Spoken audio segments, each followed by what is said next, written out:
नमस्ते सम्पूर्ण साथीहरू ब्रेकिङ न्यूज तपाईहरुको अगाडि एउटा फेरि खतरनाक न्यूज लिएर आइसकेको छु र त्यो न्यूज हेर्नको लागि पहिला तपाईहरु यो भिडियो हेर्नुहोस्।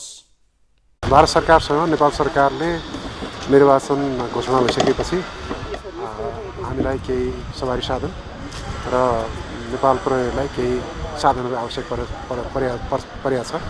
त्यसमा सहयोग गरिदिनुस् भनेर अनुरोध गरेपछि उहाँले तुरुन्तै स्वीकार गर्नुभयो।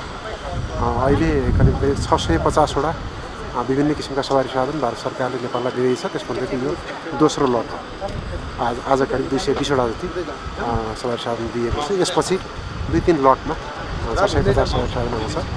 त्यसैगरी नेपाल प्रहरीलाई सुशासित गर्नको निमित्त अरु उपकरण पनि उहाँले दिने हुनुहुन्छ, त्यो पनि आउँदैछ। साथीहरु तपाईहरु यो भिडियो हेरिसक्नुभयो। साथीहरु अर्थमन्त्रीले चाहिँ के भन्दै हुनुहुन्छ, जब निर्वाचन घोषणा भयो नेपालमा तब उहाँ चाहिँ भारत सरकारसँग कुरा गर्नुभयो।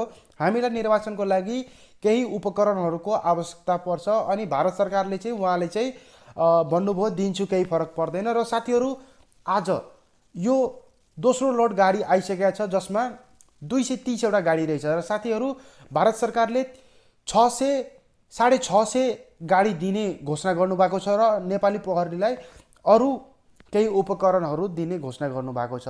र साथीहरु नेपाल सरकारको विडम्बना हेर्नुस्, आफ्नो देशको चुनावको लागि भारत सरकारको गाडी प्रयोग गर्नु परिरहेछ। साथीहरु यो अवस्था किन आउनु पर्ने हाम्रो नेपालमा?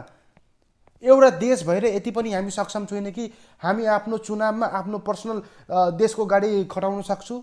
साथीहरु नेपालमा 13 शोरूमहरु छ। सबै शोरूमसँग एउटा गाडी पनि अगर केही दिनको लागि सहयोग मागे भने हुँदैन?